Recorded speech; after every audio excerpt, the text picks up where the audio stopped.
துணை தன்னை அறிந்ததுண்டால் தலைவனை நீ அறிவாய் என் மகனே. ஐயா சொல்லியிருக்கிறார், தன் நிலை அறிந்தால் உன்னுடைய வழிகளுக்கெல்லாம் தலைநிலையை அறிவாய் நீ மகனே. அதாவது தன்னை அறிந்தால் என்றால் இந்த உலகில் யாரையும் தன் நிலையை அறிய விடாதவாறு மக்களை மனித தலைமையானது அனைத்து நிலைகளிலும் அவன் எந்த விதத்திலும் தன் நிலையை அறியக்கூடாது என்பதற்காக இந்த உலகில் ஒன்று ஒன்றாக அவனுக்கு சிற்சில மயக்கங்களை ஏற்படுத்தி கொண்டே இருக்கிறான். அப்படி இந்த உலகில் முதலில் அந்த மனிதனுக்கு கதை சொன்னான் முதியோர்கள் மூலமாக. பின்பு கோயில் உங்களுக்காக காக்கும் குலமாக கோயில்களை கட்டுகிறேன் என்று ஒவ்வொரு மதத்திலும் கோயில்களை கட்டினான்.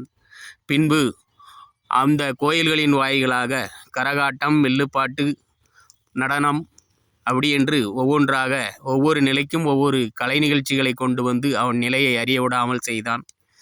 பின்பு சினிமா என்று கொண்டு வந்தான். இப்படி ஒவ்வொரு நிலையிலும் மனித நிலைகளை அந்தந்த காலத்திற்கு ஏற்ப அவனை பயமாக்கி அவன் தன் நிலையை அறிய விடாமல், அதாவது தான் யார், தன் நிலை என்ன, தன்னிடம் எவ்வளவு உணவு உற்பத்தி பண்ணும் திறன் இருக்கிறது என்பதையெல்லாம் அறிய விடாமல் அந்த நிலையை அவன் கெடுத்து கொண்டே அவனை மயக்கி கொண்டே வந்து இப்பொழுது அவன் எந்த ஒரு தேவைக்குமே, அதாவது மனிதன் ஏற்படுத்திய ஒரு அமைப்பை நம்பியே வாழும் சக்தியாகிவிட்டது. அது உணவாகட்டும், உடையாகட்டும், மருத்துவமாகட்டும், எந்த ஒரு நிகழ்ச்சியாகட்டும், நாம் அனைவருமே ஒரு பேரங்காடியிலேயோ அல்லது ஒரு கூட்டுறவு சங்கங்களிலோ அல்லது வியாபார அமைப்புல மூலமாக தான் பெற்று உயிர் வாழ வேண்டியிருக்கிறது.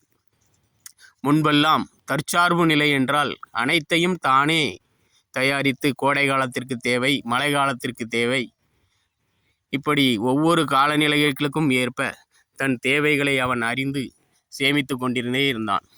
இப்படி அந்த நிலையை மாற்றி இப்பொழுது அவன் எந்த நிலையிலிருந்து மீள முடியாதவாறு உணவு இருந்தாலும், உறைவிடம் இருந்தாலும் இல்லாவிட்டாலும் பரவாயில்லை, பொழுதுபோக்கு மட்டும் இருந்தாலும் போகும் என்கிற நிலைக்கு வந்து அவனுடைய அறிவியல் முன்னேற்றம் மூலம் அவர்களை அடிமைப்படுத்தி வைத்திருக்கிறான்.